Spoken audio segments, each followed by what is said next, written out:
შეგვიძლია დავიწყოთ. Ani, შენ როდის იყავი რომში? ხარ იყავი? ხოჭერს ჩემი ყოფნა ზუსტად დაემთხვა ახალი პაპის ნინა. უი, ეს ლაპარაკობ, კაცო, მართლა? ო. ისე იმის მერე სულ იმაზე ვფიქრობ. ახსოვს ისტორიას რომის პაპი ქალი. არა, არ ყოფილა, თუმცა არსებობს ლეგენდა. რომის პაპზე, რომელიც იყო ქალი, იოანე, ესე. მაგრამ ეს ლეგენდაა. ნებისმიერი მეცნიერი გეტყვის რომ ლეგენდაა.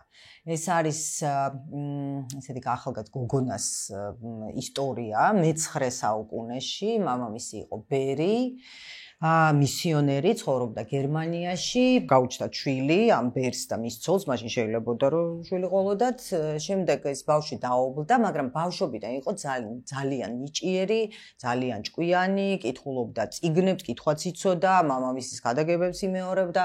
მოკლედ ეს ბავშვი დაობლდა და ფიქრობდა, აბა რა ვქნაო ეხლა და მოიჭრა თმა, გახდა ბიჭი, მივიდა მონასტერში, ბერი იქ მუშაობდა ბიბლიოთეკაში. არავის საერთოდ ეჭვიც არ ეპარებოდა რომ იყო ბიჭი. შემდეგ გადავიდა საბერძნეთში, საბერძნეთიდან აღმოჩნდა რომში, მოიარა მთელი კონტინენტი, იქ რაღაცა love story-ც ჰქონდა.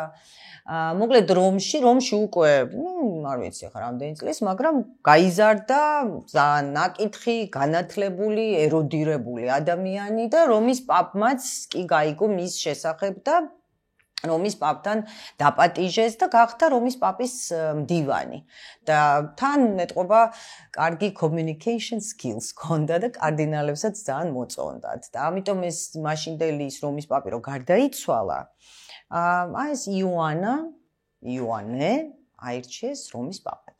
ესეთი ლეგენდა არსებობს, მაგრამ ყველაფერი ძალიან ტრაგიკულად დასრულდა, იმიტომ რომ ერთ-ერთი პროცესის დროს, ან შეიძლება სეირნობის დროს, ესე იგი სეირნობდა ცხენით, გადმოვარდა ცხენიდან და წარმოიდგინე დაიწყო მშობიარობა, იმიტომ რომ თურმე კიდე ერთი love story ჰქონდა პაპის ბიძაშვილთან და გააჩინა ბავშვი, ხალხი შოკში ჩავარდა, ვაიმე რომის პაპი მშობიარობს, ხო და ჩაკოლეს საწყალი, მაგრამ ეს არის ლეგენდა.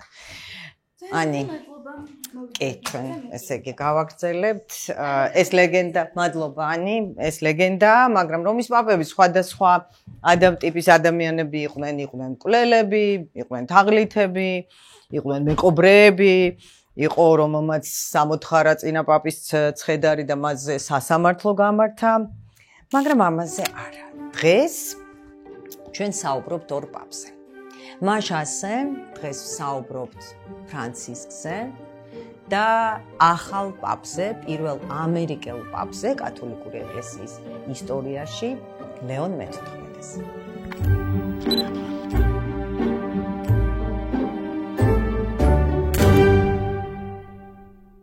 პირადი საქმის მაყურებელმა იცის, რომ მე ხშირად სანამ გადავალ უშუალოდ თემაზე, ან გმირზე, რომელზეც იმ დღეს ყვები, პატარა, ესე იგი, წინა ისტორიაც მინდა ხოლმე რომ მოყვე. ნამდვილად ვერ მოყვები არც კათოლიკური ეკლესიის ისტორიას, არც ვატიკანის, არც თეოლოგი ვარ, არც ისტორიკოსი უამრავი რამ არ ვიცი. უბრალოდ მე მინდა მოვიყვანო რამდენიმე ფაქტი, რომელიც შეიძლება დაგამახსოვრდეთ, საინტერესო ფაქტი ვატიკანზე.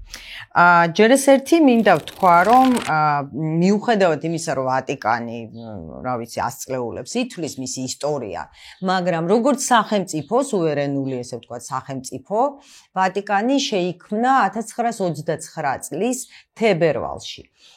მაშინ ხელი მოეწერა ეგრეთ წოდებულ ლატერანის ხელშეკრულებებს. იტალიის სამეფოს მხრიდან ლატერანის ხელშეკრულებებს და ეს რამდენიმე დოკუმენტი იყო, ხელი მოაწერა მაშინდელმა პრემიერ-მინისტრმა დუჩე ბენიტო მუსოლინიმ, დუჩე იტალიურად ნიშნავს ლიდერს და ვატიკანის მხრიდან ხელი მოაწერა სახელმწიფო მდივანმა პიეტრო გასპარიმ. ლატერანის ხელშეკრულებები შედგებოდა რამდენიმე დოკუმენტისგან, სულ ძირითადად გეტყვით, ესე იგი ეს იყო პოლიტიკური შეთანხმება, რომელიც ცნობდა წმინდა ეპარქიის სრულ სუვერენიტეტს ვატიკანში. კიდევ ერთი იყო შეთანხმება, რომელიც არეგულირებდა კათოლიკური ეკლესიის პოზიციას და ზოგადად კათოლიციზმს იტალიაში და მესამე იყო ფინანსური კონვენცია, რომელიც არეგულირებდა ფინანსურ საკითხებს იტალიის სამეფოსა და ვატიკანს შორის. დოკუმენტი შევიდა ძალაში 1929 წლის ივნისში და იმის შემდეგ ვატიკანი ყველაზე პატარა სახელმწიფო სოფლიოში, სახელმწიფოში, რომის ცენტრში მდებარეობს ეს სახელმწიფო, სულ 54 ჰექტარია, მოსახლეობა არის 800 ადამიანი და პრაქტიკულად ყველა ვინც არიან ვატიკანის მოქალაქეები მსახურობენ კათოლიკურ ეკლესიაში. აი იმის მერე არსებობს ვატიკანი, ესე ვთქვათ. და აი ამ ლატერანის, რატო ლატერანის, იმიტომ რომ ლატერანის პალაცოში მოეწერა ხელი სასახლეში. ლატერანის შეთანხმებების შემდეგ გაჩნდა ვატიკანი, როგორც სახელმწიფო. რაც შეეხება მთავარ ტაძარს, რომელიც მდებარეობს ვატიკანში, წმინდა პეტრეს მოედანზე, ეს არის წმინდა პეტრეს ტაძარი. აბსოლუტურად არაჩვეულებრივი, ღვთაებრივი ნაგებობა, აი ყოველჯერზე როცა ვარ რომში, იქ ბუნებრივია მივდივარ და იქ რო შევდივარ, ხვდები რომ ხო, აი ღმერთის ჩარევის, ღმერთის ხელის გარეშე ალბათ ამას ვერ შექმნიდნენ თვითონ ტაძარი და ის სკულპტურები, რომელიც იქ არის, მიქელანჯელოსი, და სხვების კიდე არის აბსოლუტურად ღვთაებრივი და არაჩვეულებრივი. რატო მაინც და მაინც აი ამ ადგილას, იმიტომ რომ ითვლება, რომ აი ამ ადგილას, სადაც დღეს არსებობს წმინდა პეტრეს ტაძარი, იქ არის წმინდა პეტრეს საფლავი. წმინდა პეტრე მოციქული, იესო ქრისტეს ერთ-ერთი მოწაფე, რომელიც ქადაგებდა ქრისტიანობას მაშინ რომის იმპერიაში და პირველ საუკუნეში იმპერატორი იყო ნერონი, რომელიც დევნიდა ქრისტიანებს. სხვა შორის იმ ადგილას ითვლება, რომ იყო ნერონის ცირკი. დევნიდა ქრისტიანებს და 67 წელს უფრო ალბათ ზუსტად არ ვიცით პეტრე დააკავეს როგორც ქრისტიანობის მქადაგებელი დააკავეს და დასაჯეს სიკვდილით ჯვარს აცვეს ისიც ალბათ ცნობილი გეცოდინებათ რომ მან თვითონ მოითხოვა რომ აი თავდაყირა ეცვა ჯვარზე რადგან თვლიდა რომ არ იმსახურებდა ზუსტად ისეთივე სიკვდილს როგორც იესო როგორც მისი მასწავლებელი იესო ქრისტე და იყო ესე იგი არქეოლოგიური გათხრები და მაინც მეცნიერები თვლიან რომ წმინდა პეტრე მოციქულის საფლავი არის ზუსტად იმ ადგილას. რომის პაპების უმრავლესობა იყვნენ იტალიელები, თუმცა სხვა ეროვნების წარმომადგენლებიც ყოფილან და მე-20 საუკუნეში 78 წლიდან ზედიზედ რომის პაპები არიან არაიტალიელები. 78 წელს რომის პაპი გახდა პოლონელი კაროლ ვოიტილა. რომელიც ცნობილია როგორც იოანე პავლე მეორე. რომის პაპი, სხვა შორის საქართველოშიც იმყოფებოდა ვიზიტით, მე ძალიან კარგად მახსოვს, ესეთი ტურნე ქონდა კავკასიის რეგიონში, იყო აზერბაიჯანში, შემდეგ საქართველოში და შემდეგ სომხეთში. ბევრი რამ შეიძლება მოუყვეთ იოანე პავლე მეორეზე. ალბათ ყველაზე ცნობილი ფაქტი არის ის, რომ მასზე 1991 წელს იყო თავდასხმა თურქმა რადიკალური ორგანიზაცია რუხი გლების წევრმა აგჯამ მეხმეტალი აგჯამ ესროლა რომის პაპს 4ჯერ, 2 ტყვია მოხდა მუცელში და 2 ორივე ხელში, მაგრამ პაპი გადარჩა, მეხმეტალი აგჯა კი დაიჭირეს, მიუსაჯეს სამუდამო პატიმრობა, მაგრამ მან იტალიის ციხეში მხოლოდ 19 წელი გაატარა. სხვათა შორის რომ იოანე პავლე მეორე, როდესაც გამოჯამთელდა, გამოვიდა საავადმყოფოდან, თქვა რომ აპატია თავის ესე იგი ამ ტერორის რომელმაც ესროლა და შემდეგ შეხვდა კიდევაც ციხეში. 19 წლის შემდეგ აგჯა გამოუშვეს ციხიდან, გააგზავნეს თურქეთში, იქ ისევ მოხდა ციხეში. მეხმეტალი აგჯა გამოუშვეს ციხიდან თურქეთში 2010 წელს, მაგრამ 3 წლით ადრე მან ციხეში მიიღო კათოლიციზმი. ციხიდან გამოსული აგჯა მიდის იტალიაში და მიდის იმისთვის, რომ კიდევ ერთი ბოდიში მოუხადოს იოანე პავლე მეორეს და საფლავზე დადო ყვავილები, აი ესეთი რიტუალი ჩაატარა. კიდევ ერთი რამ, რითაც ალბათ შეიძლება ითქვას არის ცნობილი იოანე პავლე მეორე, არის ის, რომ კაროლ ვოიტილა, პოლონელი და უკვე რომის პაპის სტატუსში ის მხარს უჭერდა პოლონურ მოძრაობას სოლიდარნოსი. ანუ ეს იყო ძალიან დიდი ესეთი ანტისაბჭოური მოძრაობა პოლონეთში. იოანე პავლე მეორე გარდაიცვალა 2005 წელს და კარდინალთა კონკლავმა გადაწყვიტა, რომ შემდეგი პაპი იყოს ისევ არა იტალიელი, არამედ გერმანელი იოზეფ რაიცინგერი. იოზეფ რაიცინგერი დღეს არ ყვებით ამ პაპებზე, სხვებზე, რაიცინგერზე, უბრალოდ იმას ვიტყვი, რომ ყველაზე დიდი ამბავი მასთან დაკავშირებული არის ის, რომ 2013-ში რაიცინგერი გადადგა პაპობიდან. მან განაცხადა, რომ ფიზიკური და გონებრივი მდგომარეობა არ უწყობს ხელს იმისთვის, რომ გააგრძელოს აი ამ მოვალეობის შესრულება და გადადგა ამ ტახტიდან, პოსტიდან, სხვათა შორის გახდა პირველი პაპი 600 წლის განმავლობაში, რომელმაც ეს ნაბიჯი გადადგა. და აი 2013 წელს რომის პაპი ხდება არგენტინელი ხორხე მარიო ბერგოლიო. ხორხე მარიო ბერგოლიო დაიბადა არგენტინის დედაქალაქში, ბუენოს-აირესში, 36 წელს. დაიბადა იტალიელი ემიგრანტების ოჯახში. მამამისი იყო ბუღალტერი, დედამისი იყო დიასახლისი. როგორც ყვება მისი და, მამამ დატოვა იტალია, რადგან გაექცა ბენიტო მუსოლინის დუჩეს, ფაშისტს, რომელმაც, როგორც გითხარით, 29 წელს მოაწერა ხელი ლატერანის ხელშეკრულებას. აი ესეთი ბედის ირონია, მოაწერა ხელი ვატიკანის შექმნას, ესე ვთქვათ, და ამ ქვეყნის, ამ სახელმწიფოს, უბრალოდ ქვეყანას ალბათ ვერ დავარქმევთ, მეთაური ლიდერი გახდა ხორხე მარიო ბერგოლიო.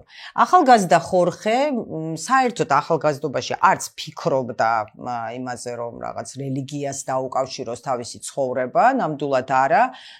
სულ პირიქით აინტერესებდა სკოლაში, აინტერესებდა ქიმია, შემდეგ ჩააბარა ქიმიურ კოლეჯში, რომელიც დაამთავრა და მუშაობდა ლაბორატორიაში, ქიმიკოს ტექნოლოგად. ძალიან მოწონდა ეს საქმე, მაგრამ რაღაცა მომენტში მას აი გაუჩნდა ეს ინტერესი რელიგიისადმი, რწმენისადმი, რაღაცა იპოვა თავისი გზა ღმერთთან. ამიტომ ხორხე მარიო ბერგოლიო გახდა ჩააბარა ჯერ ერთი სემინარიაში, რომელიც დაამთავრა ძალიან წარმატებით და შემდეგ გახდა იეზუიტთა არგენტინის იეზუიტთა ორდენის წევრი. გავაწლები და ამ ორდენის მეთაურიც გახდება ბერგოლიო. 60-იან წლებში ხორხე მარიო ბერგოლიო ასწავლის ფილოსოფიას, ლიტერატურას, თეოლოგიას რელიგიურ კოლეჯებში, ბუენოს-აირესის კოლეჯებში და უკვე 69 წელს გახდება მღვდელი. იეზუიტთა ორდენის წევრი. 70-იანი წლები ეს არის წლები, როდესაც არგენტინაში, არგენტინის ხელისუფლებაში მოვიდა სამხედრო ხუნტა. ჩვენ გიყვებოდით არგენტინაზე ეპიზოდში, რომელიც ეხებოდა არგენტინის დღევანდელ პრეზიდენტს ხავიერ მილეის.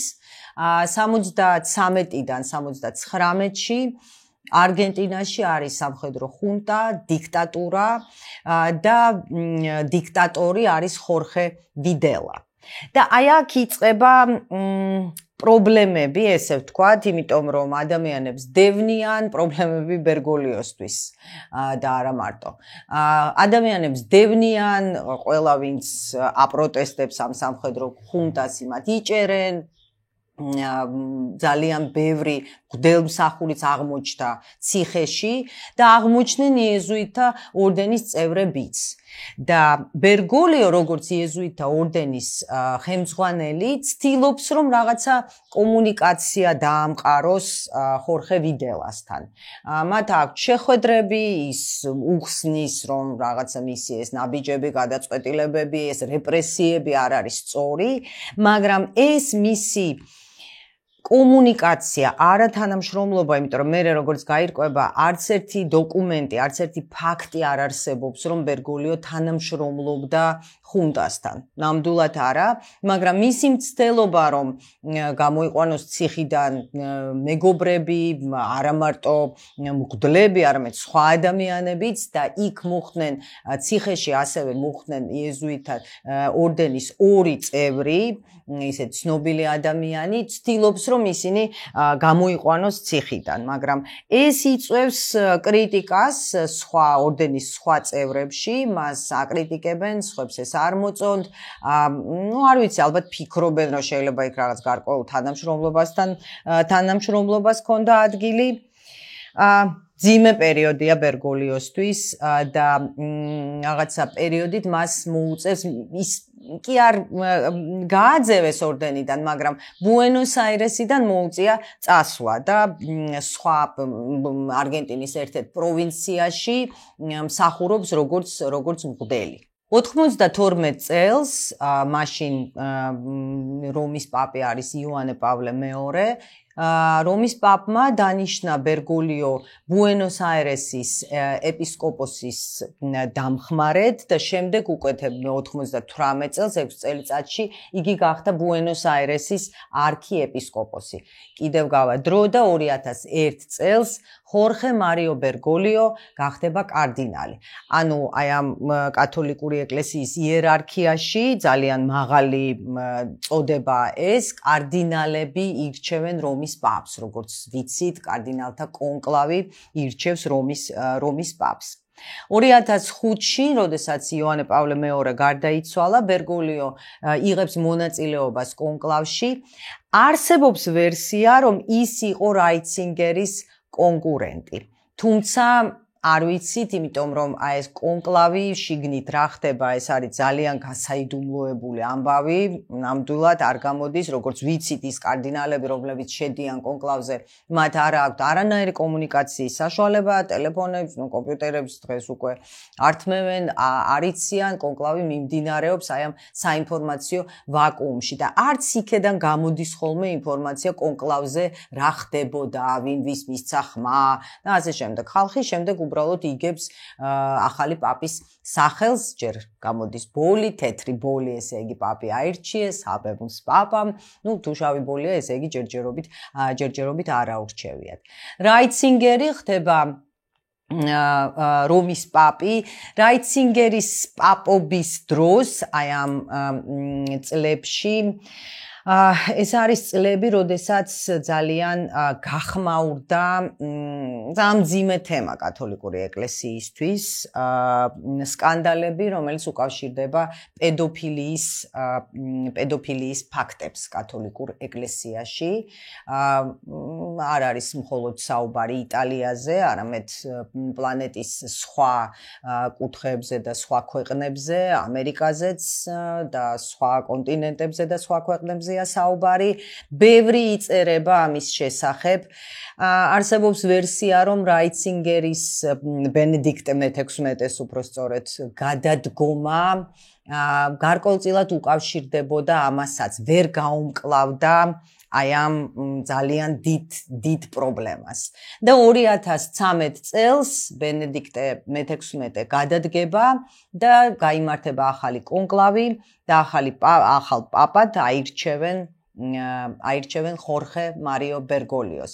ადამიანს, რომელიც ახალგაზრდობაში ჯერ სანამ, ესე იგი, ჩააბარებდა სემინარიაში, მეეზოვედაც მუშაობდა, ღამის კლუბში, დაცვაში მუშაობდა და მას ჰქონდა ორი გატაცება. მე მიყვარს საუბარი გატაცებებზე, რომელიც სხვათა შორის ბოლომდე გაყვება.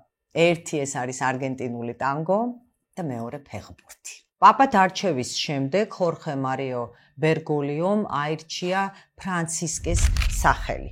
ფრანცისკე ასიზელის საპატივცემლოდ. აქვე ვიტყვი, რომ სახელის არჩევას უდიდესი მნიშვნელობა აქვს, რადგან ამით პაპი ამბობს, რა პოლიტიკას გაატარებს, რა ტიპის პაპი გახდება.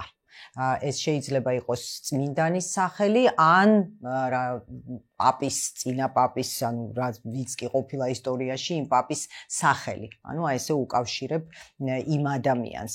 ფრანცისკე ასიზელი, რომელიც ქადაგებდა სიყვარულს, ასკეტიზმს, რომელიც ზრუნავდა ღარიბებზე, სნეულებზე, აი ამ წმინდანის სახელი აირჩია ხორხე მარიო ბერგოლიომ. რომის პაპი ფრანცისკე. რაც შეეხება ბენედიქტე მე-16-ს, ის კიდევ 10 წელი იცხოვრებს ვატიკანში. ეს იქნება პერიოდი, როდესაც ორი პაპი ესე ერთად ისეირნებენ ვატიკანის ბაღებში. თუ თქვენ გაქვთ ნანახი ფილმი, თუ არა გაქვთ ნანახი ფილმი ორი პაპი, მე ძალიან გირჩევთ. ძალიან კარგი მხატვრული ფილმია. იქ ფრანცისკეს როლს თამაშობს არაჩვეულებრივი მსახიობი ჯონათან პრაისი და რაიცინგერის ბენედიქტეს როლს თამაშობს ასევე არაჩვეულებრივი ენტონი ჰოპკინსი. ძალიან გირჩევთ, კარგი ფილმია ნამდვილად. მოკლედ ფრანცისკე შეუდგა თავის მოვალეობის შესრულებას. თავიდანვე მან აი ყველანაირად მოახდინა დემონსტრირება, რა ტიპის პაპი იქნებოდა. პაპი ყოველთვის ეს იყო პაპი, რომელიც ყოველთვის განსაკუთრებული თავმდაბლობით გამოირჩეოდა. ცხოვრობდა არა ვატიკანის სასახლეში, არამედ იქვე აშენებულ სასტუმროში. იშვიათად სარგებლობდა პაპის ლიმუზინით. დაფრინავდა ეკონომ კლასით, როდესაც ვიზიტებზე სხვადასხვა ქვეყნებში დადიოდა და მდიდრულ წითელ და მეწამულ მანტიას ამჯობინებდა შავი ბერის სამოსს. აი ყველანაირად ესე იგი აჩვენებდა როგორი თავმდაბალი და ესეთი მოგრძალებული პაპი ყავს კათოლიკურ სულიერი მამა ყავს კათოლიკურ ეკლესიას. მაგრამ კიდევ უფრო საინტერესო და მნიშვნელოვანი არის ის, რას ამბობდა და რას აკეთებდა ფრანცისკე აი ამ პოსტზე. მან არაერთი ხმაურიანი განცხადება გააკეთა, ბევრმა ამ განცხადებამ და ასევე ქმედებამ გამოიწვია მწვავე კრიტიკა კონსერვატორების მხრიდან და ამაზე ჩვენ ვისაუბრებთ კონკრეტულად რაზეა საუბარი. ისეთი კონტროვერსიული პიროვნება იყო ნამდვილად. მაგალითად, როდესაც მას კითხეს მღვდლის სავარაუდო ჰომოსექსუალობის შესახებ, პაპის პასუხი იყო ასეთი: ვინ ვარ მე, რომ განსაჯო. 2023 წელს რომ ფრანცისკემ მისცა ინტერვიუ ამერიკულ საინფორმაციო სააგენტო Associated Press და ამ ინტერვიუში თქვა, რომ ჰომოსექსუალობა დანაშაული არ არის. 1 წლის შემდეგ კი მან ეკლესიებში ერთნაირ სქესიანი წყვილების დალოცვა დაუშვა. ამან უდიდესი კრიტიკა გამოიწვია ძალიან ბევრი კონსერვატორის მხრიდან, კათოლიკურ ეკლესიაში და არა მარტო, ზოგადად მრევლშიც აბსოლუტურად მიუღებელი გახდა ესეთი ნაბიჯი რომის პაპის მხრიდან. მან ასევე შეცვალა ეკლესიის პოზიცია სიკვდილით დასჯასთან დაკავშირებით და სულ ამბობდა, რომ სიკვდილით დასჯა არის დაუშვებელი თანამედროვე მსოფლიოში, უნდა იყოს აკრძალული, არც ერთ ქვეყანაში მსგავსი რაღაცა არ უნდა ხდებოდეს.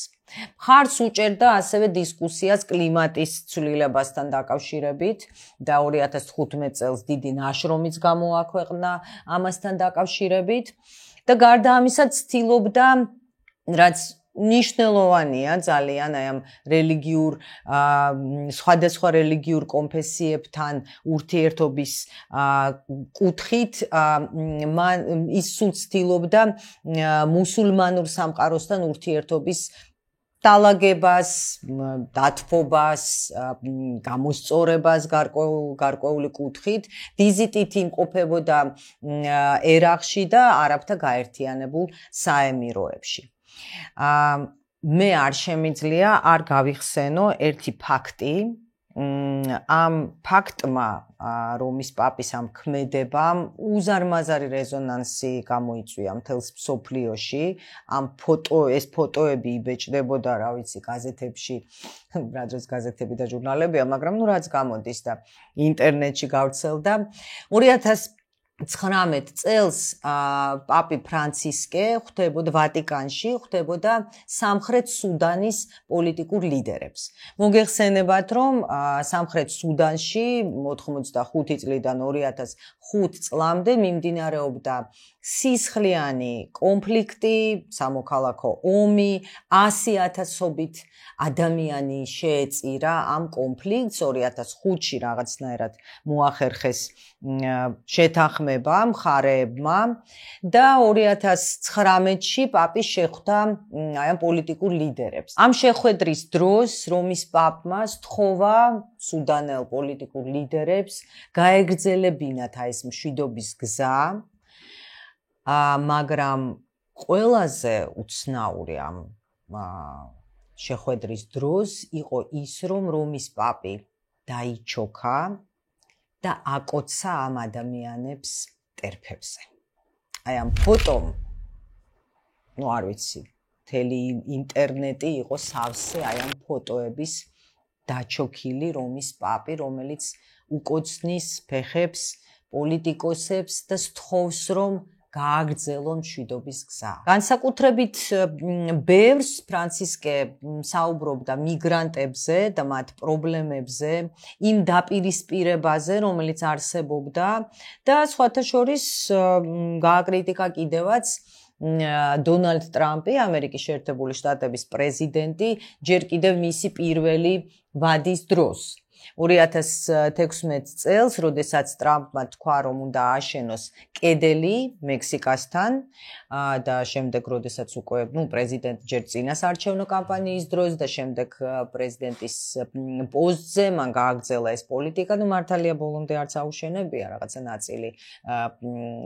ნაწილი ააშენა, მაგრამ ამაზე არ არის ლაპარაკი. მაშინ რომის პაპმა თქვა ესეთი რამ: ადამიანი, რომელიც ფიქრობს მხოლოდ კედლების აშენებაზე და არა ხიდების, არ არის ქრისტიანი.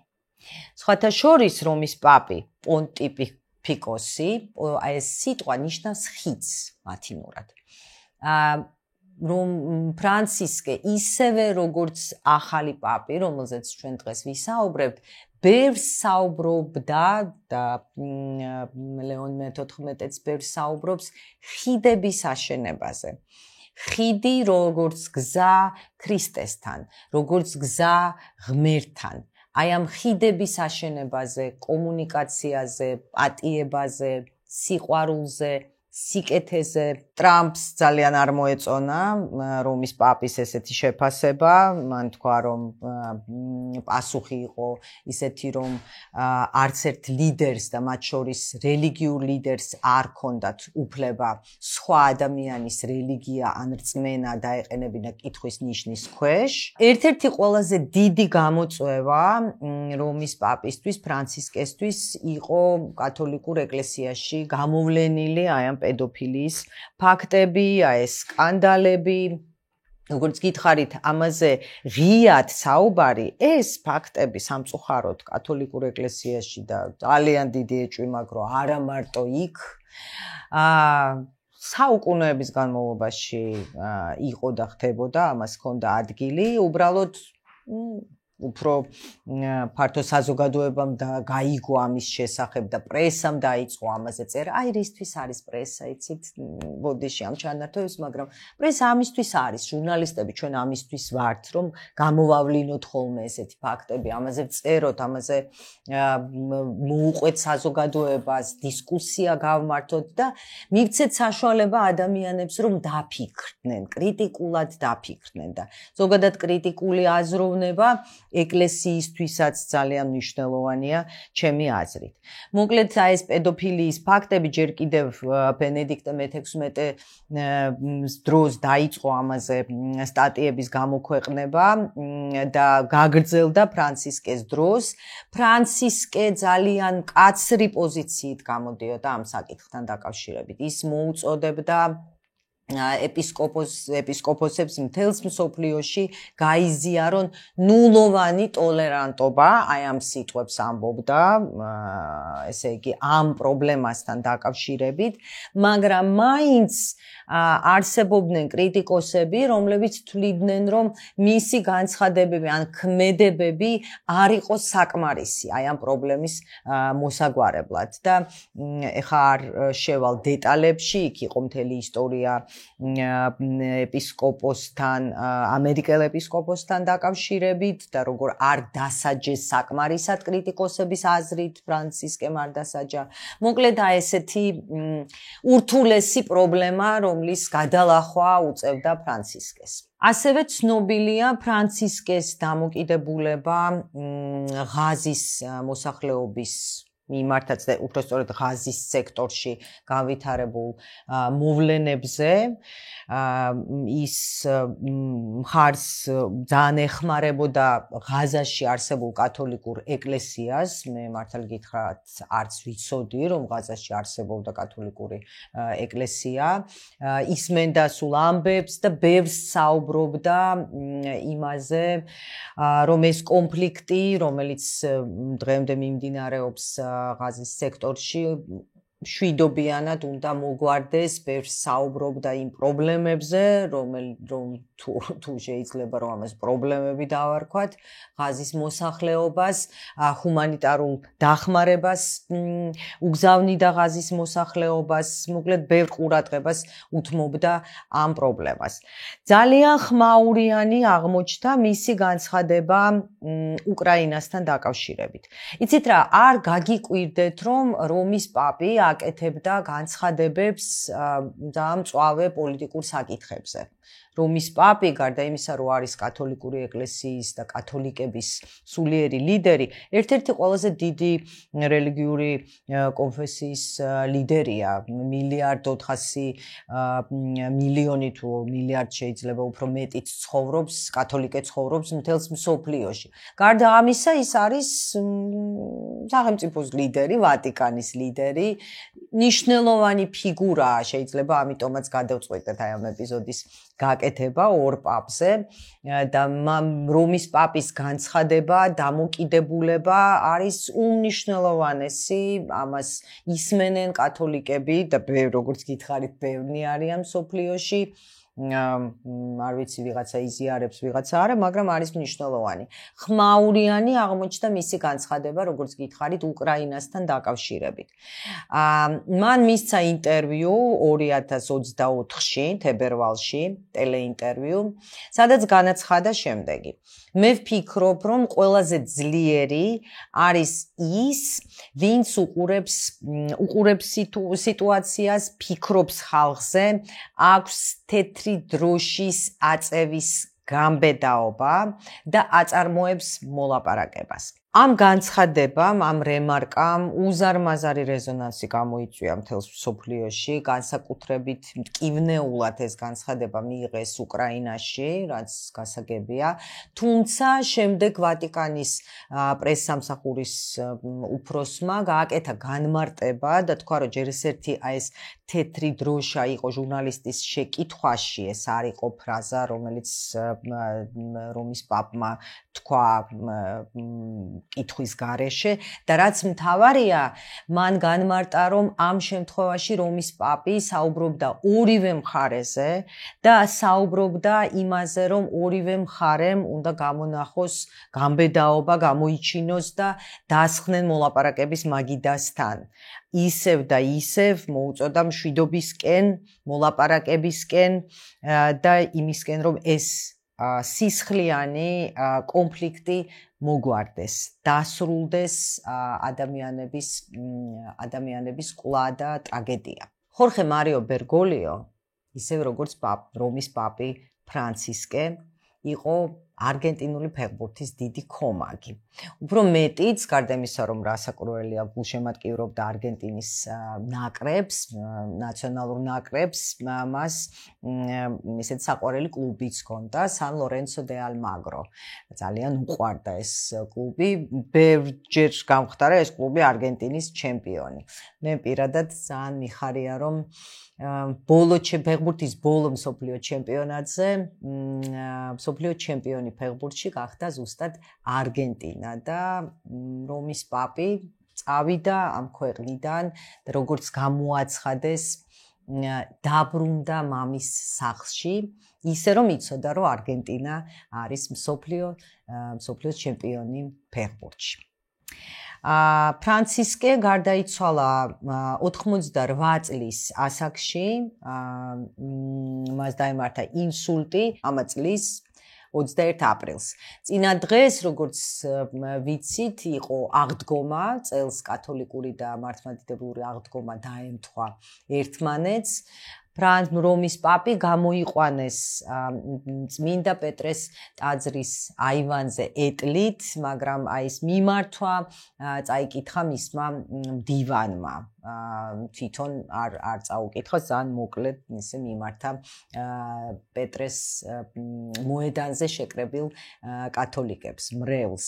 და უკვე 21-ში გამოაცხადეს, რომ რომის პაპი გარდაიცვალა. ტრადიციის მიხედვით ესეც საინტერესო ფაქტია, როდესაც ხდება ესეთი რაღაცა, როგორც გითხარით ამბობენ, რომ რომის ეპისკოპოსი, იმიტომ რომ რომის პაპი არის რომის ეპისკოპოსი. პეტრე მოციქულის მიმდევრები არიან რომის პაპები. დივანი ვატიკანში, სასახლეში სამჯერ იძახებს მის სახელს. როდესაც არ ესმის ეს პასუხი, აცხადებს, რომ რომის პაპი გარდაიცვალა. შემდეგ ყველა რომის პაპს აქვს ესეთი ბეჭედი, მეთევზეს ბეჭედი. იმიტომ რომ ჩვენ ვიცით, რომ პეტრე იყო მეთევზე, ხო? მეთევზეს ბეჭედი, რომელსაც ხსნიან, ეს ბეჭედი ბეჭდის ფუნქციასაც ასრულებს. ამიტომ ხსნიან, ადრე საერთოდ ანადგურებდნენ, ახლა კი უბრალოდ კაწრავენ, რათა არ მოხდეს რომის პაპის ბეჭდის გამოყენება. ეს რაღაც რიტუალები, ბევრი რიტუალია, ზოგადად ეკლესიაში ბევრი რიტუალია, ზოგი არის ძალიან ისეთი საინტერესო, მე ვიტყოდი. და შემდეგ უკვე იწყება გლოვა და ამის მერე იწყება მზადება კონკლავისთვის, კარდინალთა კონკლავისთვის. მთელი მსოფლიოდან ჩამოდიან კარდინალები და წელს უნდა ყოფილიყო 135 კარდინალი, უნდა დასწრებოდა კონკლავს, დაისწრო 133, რადგან 2 იყო ავად, 2/3-ით ირჩევა ახალი პაპი. ანუ კანდიდატმა უნდა მიიღოს ხმათა 2/3, რათა იყოს არჩეული. ვიცით, თეთრი ბოლი, შავი ბოლი. მოკლედ კარდინალთა კონკლავმა წელს უკვე მაისში აირჩია ახალი პაპი. ამისთვის დაჭირდათ 4 ტური, 2 დღე და შემდეგ ჩვენ საკვამურიდან დავინახეთ, იქ შეკრებილმა მრევლმა და მთელმა მსოფლიომ პირდაპირ ეთერში, დავინახეთ თეთრი კვამლი, პაპი იყო არჩეული, წმინდა პეტრეს ტაძრის აივანზე გამოვიდა ერთ-ერთი კარდინალი და განაცხადა: Habemus papam. ანუ ჩვენ ყავს პაპი. ახალი პაპი გახდა რობერტ პრევოსტი. Eminentissimum ac reverendissimum Dominum, Dominum Robertum Franciscum, Sancte Romane Ecclesiae Cardinalem Prevost. და აი აქ მე უნდა გავაკეთო პაუზა და მოგიყვეთ ესე იგი იმ პრობლემებზე, რომლის გადალახვა მომიწია ამ ეპიზოდის მზადების დროს. უბრალოდ უფრო ადრეც, როდესაც რობერტ პრევოსტი აირჩიეს რომის პაპად. ამერიკელი პაპი რობერტ პრევოსტი. ესე იწერება მისი სახელი, პრევოსტი. შემდეგ დამაინტერესა, გადავხედე მის ბიოგრაფიას და ვნახე, რომ მას აქვს იტალიური, ესპანური და ფრანგული სისხლიურევია, ეს წარმოშობა. ფრანგული, ვიფიქრე პრევოსტი, ალბათ პრევოსტი კი არა, პრევო იკითხება, ესე იკითხება, როგორც რენო, პეჟო, უკაცრავად ამ შედარებებისთვის, მაგრამ პრევო, რობერტ პრევო. თან გამახსენდა ფრანგი მწერლის ანტუან პრევოს ნაწარმოები, ძალიან ცნობილი, შემდეგ პუჩინიმ დაწერა ოპერა, რომელსაც ქვია მანონ ლესკო. ეს არის ძალიან ცნობილი ოპერა, რა ვიცი, ოპერის ყველა ოპერაში არის ამის მანონ ლესკოს წარმოდგენა. მე-18 საუკუნის ესეთი სასიყვარულო ისტორია, გრიეს და მანონ ლესკოს ისტორია. ვიფიქრე, ნამდვილად ის ფრანგი იყო, თან ფსევდონიმი ჰქონდა აბატი პრევო, ნამდვილად პრევოა. შემდეგ კაცო უყურებდა თან კარდინალმა, როდესაც გამოაცხადა მისი სახელი და ამას ამბობს ლათინურად პრევოსტი, თქვა პრევოსტე. შემდეგ CNN-ზე არის ინტერვიუ პრევოსტის ძმასთან და აცხადებენ პრევოსტი. კიდე პრევოსტი. მარტო მე არ ვიყავი ესეთ ცუდ დღეში. ნამდვილად არა. მთელი მსოფლიო მედია, ესე იგი, იყო აი ამ დიდ განსაცდელში. მე დაურეკე კიდევაც ჩემს კოლეგებს როიტერში, ლონდონში, როგორ პრევოსტი, როგორ ამბობთ და ჩვენცო არ ვიცითო, ვინც ფრანგები, ვინც ყავსო, ისინი ამბობენ, რომ უნდა გამოთქვა პრევო, ამერიკელები ამბობენ პრევოსტი. მოკლედ, მაინც ჩვენ შევჯერდით პრევოსტზე. მაგრამ პრობლემები ამაზე არ დასრულდა, იმიტომ რომ პირველმა ამერიკელმა პაპმა, რობერტ პრევოსტმა, უნდა აირჩიოს სახელი, როგორც გითხარით, ეს არის ძალიან მნიშვნელოვანი რიტუალი, მან აირჩია სახელი ლეონ მე-14. იტალიურად არის ლეონი. ინგლისურად ლეო. რუსულად საერთოდ ლევს ეძახიან, მაგრამ აბა ქართულად როგორ უნდა იყოს. ხო, აქ შევედი ჯერ ესეთი ჩვენი ქართული კათოლიკური ეკლესიის საიტზე, დაველაპარაკე თეოლოგებს, ზოგი ლეოს ამბობდა, ზოგი ლეონს ამბობდა. შემდეგ ვიფიქრე, კაცო, რატო ვწვალობ? ეს თუ მე-14, ესე იგი მე-13-ც და მე-12-ც იყო და ნამდვილად ესეა და ზუსტად ლეონ მე-13-ის საპატივცემულოდ აიღო პრევოსტმა ეს სახელი, იმიტომ რომ და ამაზე გეტყვით მოგვიანებით სახელზე დავასრულებ.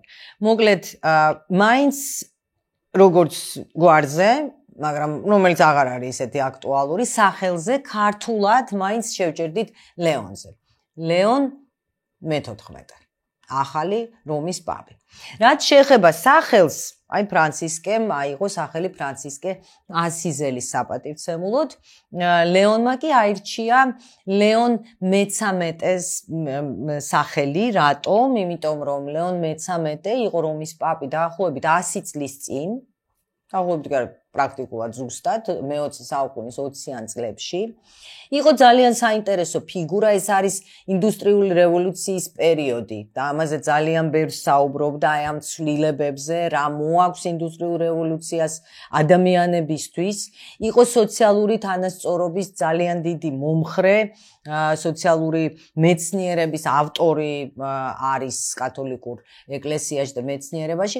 მოკლედ აი ესეთი ფიგურა იყო და პრევოსტმაც აიღო ეს სახელი როგორც მინიშნება იმისა იმ დიდი ცვლილებებისა, რომელიც დღეს ხდება სამყაროში და როგორ უნდა იპოვოს ადამიანმა თავისი ადგილი იმ სამყაროში, იმ სოფლიოში, სადაც ხდება ესეთი ცვლილებები. ლეონ მე-14. აი რამდენიმე სიტყვით თუ აბა მითხრა ვინ არის, როგორ დავახასიათებ, მათემატიკოსი, მისიონერი პერუში, ავგუსტიანელი და ტრამპის კრიტიკოსი.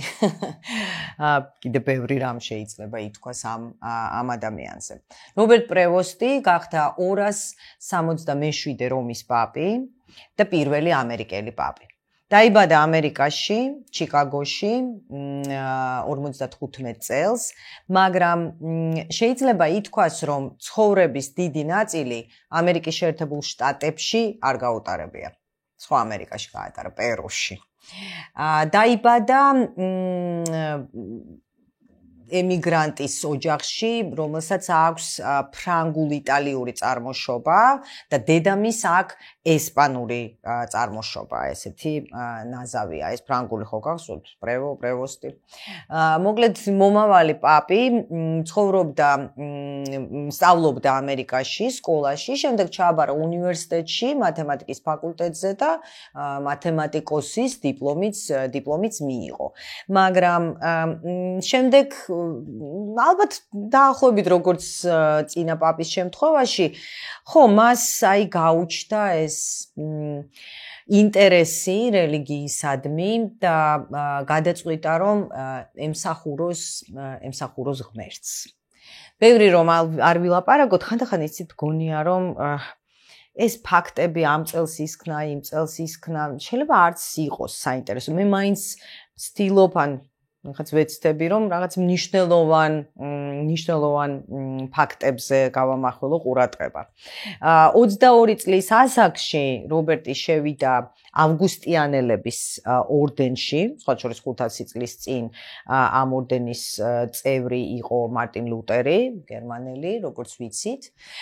და უკვე 85 წელს გაემგზავრა, ანუ 30 წლის ასაკში გაემგზავრა პერუში. როგორც მისიონერი. იქ მსახურობდა მისიაში, იქ ასწავლიდა სემინარიაში, გახდა სემინარიის რექტორიც კი. სხვათა შორის იქ რელიგიური სასამართლოს მოსამართლეც კი იყო.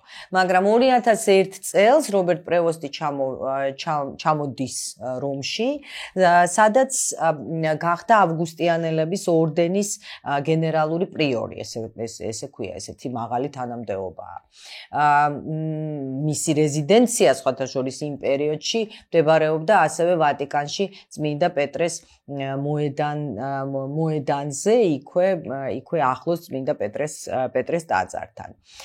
მაგრამ მაშინ ფრანცისკემ გადაწყვიტა, რომ გააგზავნოს პრევოსტი ისევ პერუში და 2014 წელს პრევოსტი ისევ უკვე ეპისკოპოსის რანგში მიემგზავრება პერუში.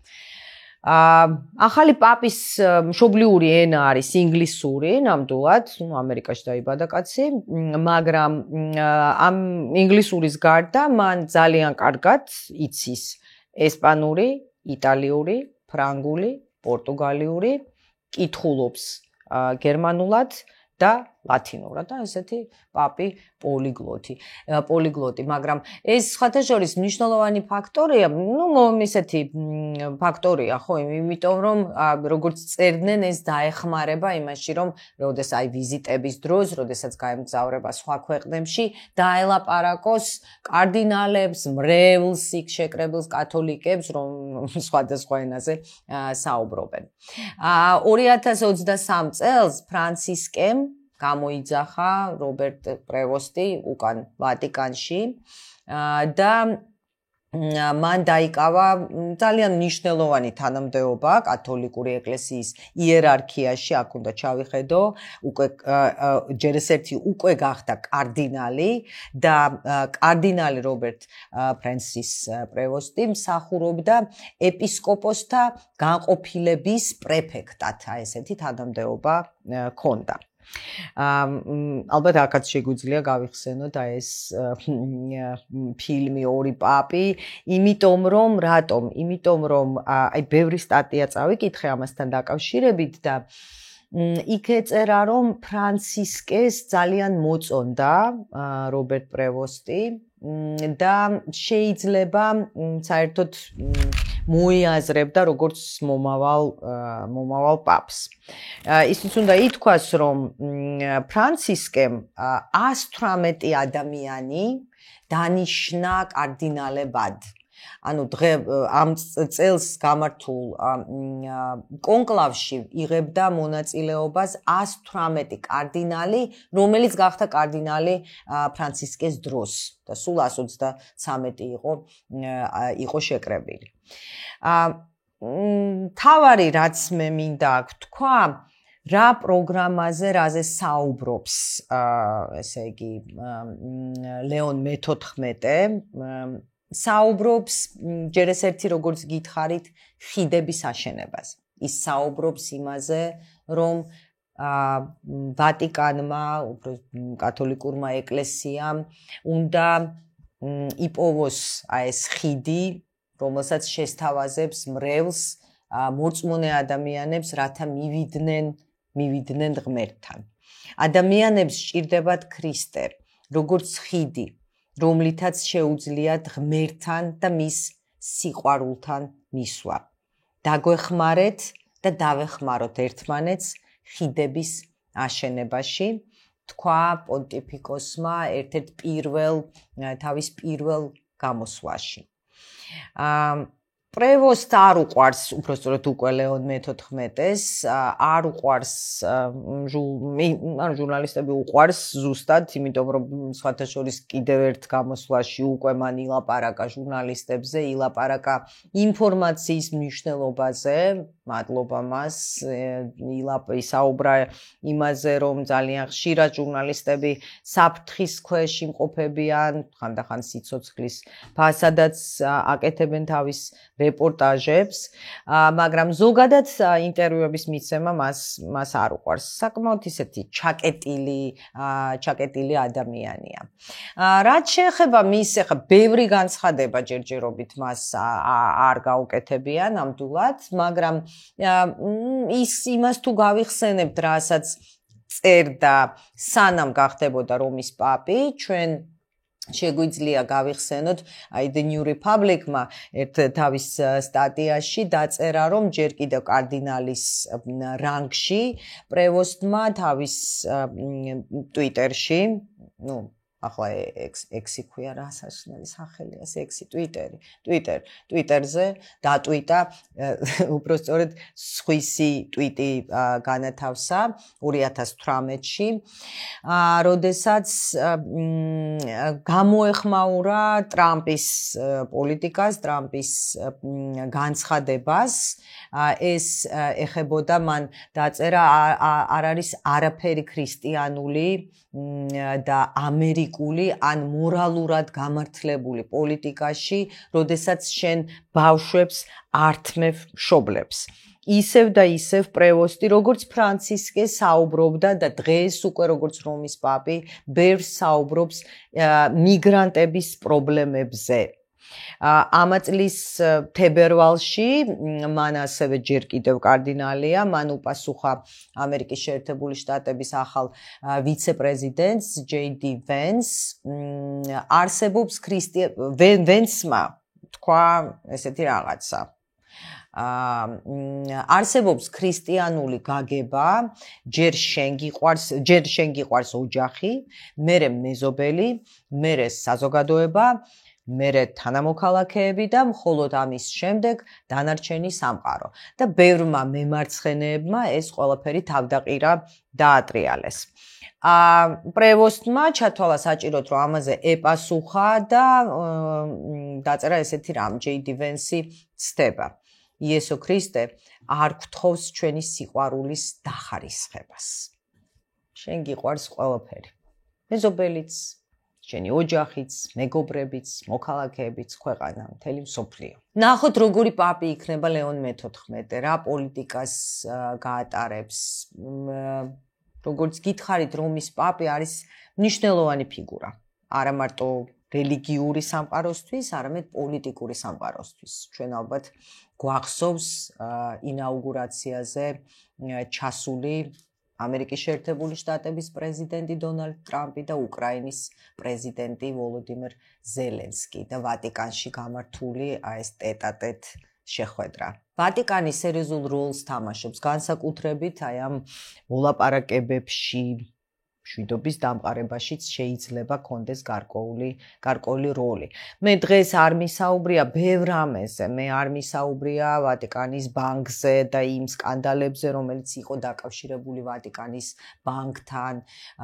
რა ვიცი, ბევრ საკითხზე, მაგრამ მე უბრალოდ შევეცადე მომეყოლა ორ პაპზე, ესე ქვია ჩვენს ეპიზოდს, ორი პაპი, ფრანცისკეზე, რომელიც დაბრუნდა მამის სახლში და ლეონ მე-14-ზე. და ბოლოს მე მინდა თქვა ერთი რამ, რადგან ესეთი როგორ გითხრათ, რელიგიური ეპიზოდი გვაქვს, რომის პაპებზე საუბრობთ. ზოგადად რელიგიას, რწმენას, ეკლესიას დიდი ადგილი უკავია ადამიანების ცხოვრებაში.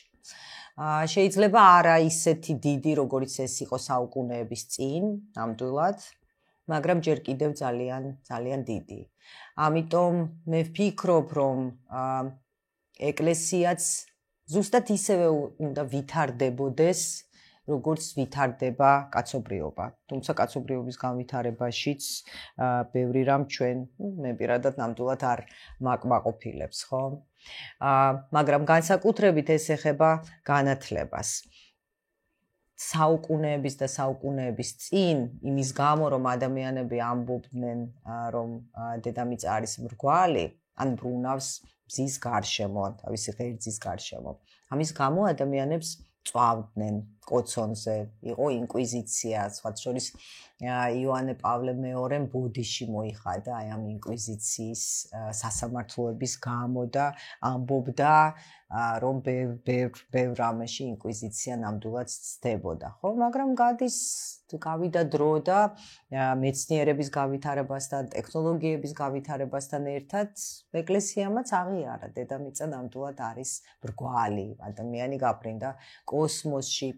ევოლუციის თეორია დარვინის წარმოუდგენელი რამ იქნებოდა საუკუნეების წინ ამაზე საუბარი, მაგრამ დღეს ეკლესიის წარმომადგენლები, ყოველ შემთხვევაში პროგრესული ეკლესიის წარმომადგენლები ნამდვილად ამბობენ, რომ ერთი რელიგიური თეორია არ გამორიცხავს ევოლუციის თეორიას, ხო? ერთად არის Big Bang-ის თეორია, ყველაფერი. განათლება არის ძალიან მნიშვნელოვანი და ჩვენ ხომ საქართველოში ვართ. ჩვენ ვართ ქვეყანაში, სადაც შუა საუკუნეებში იყო გელათის აკადემია, სადაც იყო იყალთოს აკადემია, სადაც ასწავლიდნენ არა მარტო რელიგიას, არა მარტო სახარებას, არამედ ასწავლიდნენ გეომეტრიას, ასტრონომიას, არითმეტიკას, ფილოსოფიას. მე მინდა რომ ეკლესიიდან მოდიოდეს უფრო მეტი სინათლე და არა სიბნელე, უფრო მეტი თავისუფლება, და არა დოგმა. უფრო მეტი სიყვარული და სიკეთე და არა შიში. თუ შენ გწამს ღმერთის და ბუდიში ამ პათოსისთვის სწორედ გამიგეთ, მე ვარ ჩვეულებრივი ადამიანი. შენ უნდა გჯეროდეს, რომ ეს არის სიყვარული და სიკეთე და არა რაღაცა რიტუალური ამბავი, რომელსაც ძალიან ხშირად ხედავთ, არა მარტო ჩვენთან.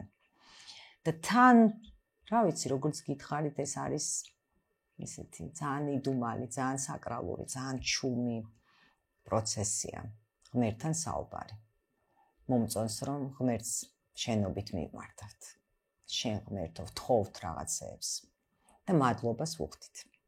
მე კი მადლობას გიხდით თქვენ, დიდი მადლობა რომ ხართ ჩვენთან ერთად. დიდი მადლობა რომ გვიჭერთ მხარს იმით რომ იწერთ გამოწერილი გაქვთ 64 YouTube-ზე, გამოყვებით ყველა სოციალურ ქსელებზე, გამოყვებით, მოუყევით ჩვენი პროექტის შესახებ კიდევ ერთხელ არა მარტო პირად საქმეზე. მოუყევით ჩვენს სხვა პროექტებზე, პოდკასტებზე, რეპორტორის დღიურებზე, ძალიან საინტერესო დებატებზე, პოდკასტებზე, სხვადასხვა თემებზე, ჩვენ პოდკასტზე, რომელსაც ქვია გლობალური კონტექსტი, სადაც საუბრობთ გლობალურ საკითხებზე. ძალიან გთხოვთ, დაგვიჭირეთ მხარი. თანამედროვე სამყარო არ არსებობს, ვერი არსებობს ინფორმაციის გარეშე. მიუკერძოებელი სწორი ინფორმაციის გარეშე. დიდი მადლობა რომ ვიყურებთ, გვისმენთ, კარგად წარდგინეთ.